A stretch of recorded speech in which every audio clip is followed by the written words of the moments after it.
Well, good morning or good afternoon whenever you're deciding to watch this. Um, I know everybody's schedule is a little crazy, so I thought I would do a few Canvas tutorial videos. Maybe that would help you at least get started before we can sit down together. And then you may have some specific questions to ask that then I could help you with. So the first thing I wanted to do was just kind of walk you through the dashboard in Canvas. Now, one of the things that I think is really important to do is clean up your dashboard. The reason why I say that is because Pitt County is going to load all of your classes for the whole semester on your dashboard. So you may see one of the things that I had. Let's come down here. English 3. Okay, I teach in English 3 fourth period first semester, but I also have 2 standard English 3s first semester, and so second semester. Sorry. Anyway, it can get a little confusing. So one of the things that I do is I go over to courses over here. There we go. And then I click on all courses. Now, you can kind of scroll through and look. Now, here, these are the classes that you're teaching this school year. And you may have some archived courses. I'm not really sure what your dashboard looks like. I've been using Canvas for a really long time, as you can tell. So I have lots of courses. The courses that you want to put on your dashboard, you come in and you star them.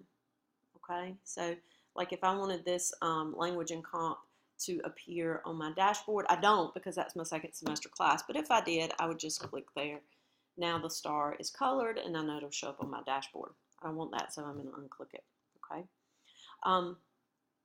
I also have created a sandbox, and this, when I first learned Canvas, the person who taught me to do this called it a sandbox, so that's what I call it. Anyway, it is just an area where I can store lesson plans and modules and things like that, because Canvas, if you scroll down here, you'll see these are past enrollments, and after a certain number of days, and I want to say it's 500, I'm not sure, but after 500 days, it's difficult to get in and find that information. Like it becomes archived, and so it's hard to retrieve information from there. A little weird, but anyway. So that's how you clean up your dashboard. I really recommend it. So once you log into Canvas, you'll see your dashboard, and you can go in and change these colors if you're one of those people who really, gets a little crazy about colors and you like things to look a certain way. You can change the colors, you can change the nickname for the class, you can do all that. These in the boxes are and I'm pointing at the screen like you can see that. These color boxes are all the classes that you have placed on your dashboard that you can then access pretty quickly. On this side of the screen, you've got your to-do list, and you can see that I have 24 poems waiting to be graded. I'll show you how to do that too in another video. And you can see some of the upcoming assignments that I've made that would then require my attention. Now, I don't recommend you start a new course. You can, but my experience has been it's really difficult to get that new course to sync with what you're doing in Canvas. You can start one, all right? I could start a Canvas course. Now, I would load these videos in there, but I'm not. And then view grades. Now, one of the nice things about Canvas is that I think they finally got it figured out, where Canvas grade system will talk to PowerSchool grade system. So you can sync your Canvas grades into PowerSchool. There's a special way to do that, and I will show you that in another video because I want to make sure that I give you the right details, okay? So we've talked about your dashboard. We talked about how to clean up that dashboard so it doesn't drive you crazy. You've seen your to-do list. You've seen what's coming up, and then any recent feedback. And this would be anything that the students have sent you. Like if they sent you a message in Canvas or something like that, you would see that down here, okay? So let's jump in and I'll show you what a course looks like. And I'm actually going to choose my English 3 course because I've been working in that a little bit more. So when the teacher clicks on the course, let's see, I'm going to actually go to settings, and for right now, well, you would have to publish your course, okay? So I'm going to take a step back. I'm going to show you how to publish your course, because all mine are published and I'm not exactly sure how to unpublish them once you publish them. So I'll go to one of my older my new courses. Let's go to this one. Okay, so I'm going to open that. There you go. So when you first open a course in Canvas that you've never accessed before, you haven't done anything in, you're going to see all of this, and the students can't see it. And if a student logs into Canvas and they're saying they can't see your course or they can't see an assignment, double check and make sure you published it. I only say that because I have been guilty of creating these assignments and then really getting, irritated with students. What do you mean you can't see it? And then it really just was a matter of me not publishing the course. Okay. So to publish a course, you just come here and you click publish. All right. And then they're going to give you some information. Now, as far as choosing your home page for your course, it is entirely up to you what you choose for your home page.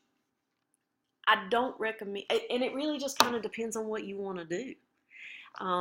For me, I have found it most beneficial to have the modules list here as my home page. Now, what that means is when a student opens up their Canvas course, they're going to go straight to the modules. Some teachers like to have the assignments list. My problem with having the assignments list as the home page is that students will then not go to the modules and do like the extra things that are in there. They just want to get the assignments done. And the way that I build my modules is that an assignment may be based on watching a video and then reading a story. And all those things are in the module, but if you just click on the assignments list, you're just going to see the quiz. So that's what I recommend. You do you. Okay, you decide how you want to set it up. So then choose and publish, and then we'll do that. Okay, so all you would have to do there is click publish, and you choose that and choose and publish.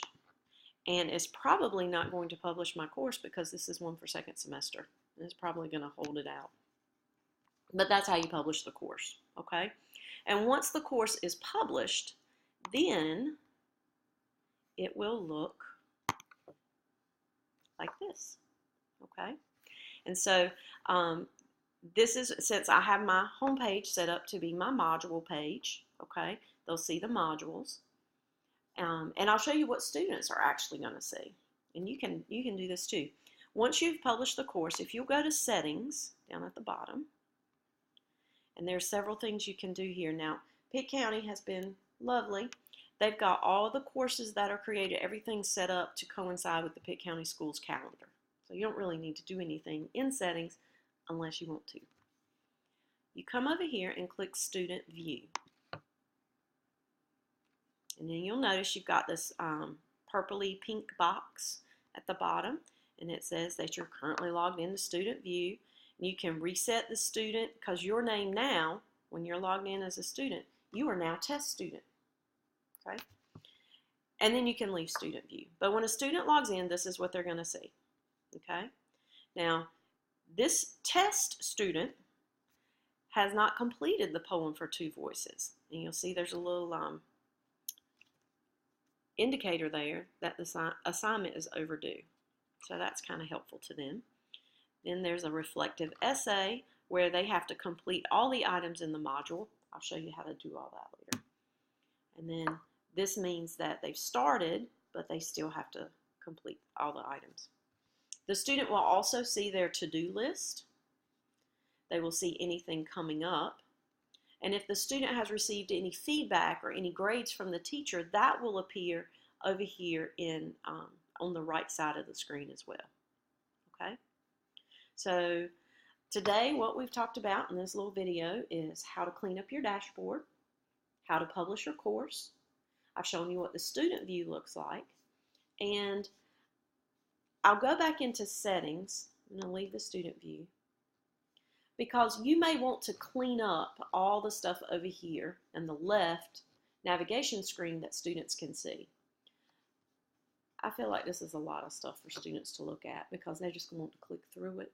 And if you're not going to use it, I don't see any need to have it up there.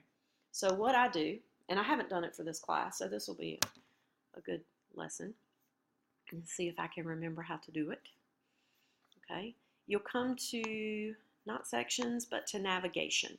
Okay, and in navigation, what you'll do is you can move these items that the students will see, move them in like the order you want them to see them, or you can just drag items out of the way so they won't even see them. Okay, I'm going to move monitoring and reporting.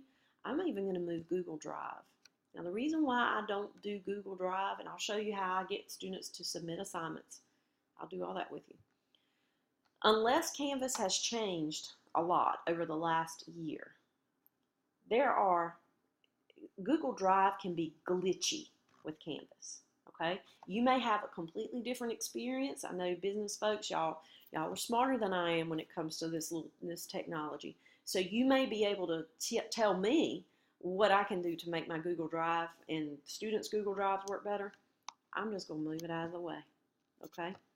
I don't do the resources or collaborations or conferences or quizzes or outcomes. I will leave syllabus because then I'll link my syllabus in there later. I'm going to take out files, okay? Because when I put my modules together, the students are going to see all the files that they need to see. I don't necessarily need them to go into the files page over here and look for things. I've got everything ordered. And what I have learned is that students do better if they only have one place to go to find the information. Okay? Especially your standard students. Now, your AP, your honor students, they're going to be a little more adept at working through this. But your standard students, don't give them but one place to go. Sometimes I will do discussions, so I'm going to leave that. I am going to take out assignments and announcements because this is just, I'm using this Canvas page as a support for my face-to-face. Now, when I teach my online classes, I do keep announcements, and that's where I post weekly updates and things like that. But this is just a support for my face-to-face. I will leave grades, but I do encourage the students to remember that PowerSchool is the official grade book. Okay? I'm going to take out people because they know who's in their class, and I'm going to take out pages. So now I've changed what students can see quite a bit. You go down at the bottom, you click Save, and you will see how my navigation bar has changed. The things that are dark are things that students can see, and the things that are light are things that students cannot see. Now I can still click on files, and I can still access the files, just, but students can't do that. And I'll show you in student view. This is what the students can see. Okay, so it cleans it up a little bit. All right, so that is your introduction into Canvas. You now know how to clean up your dashboard, publish a class, change what students can see in their navigation bar. You know what students will see when they log into your class. In the next video I do, we'll show you how to create a module. All right, have a nice afternoon.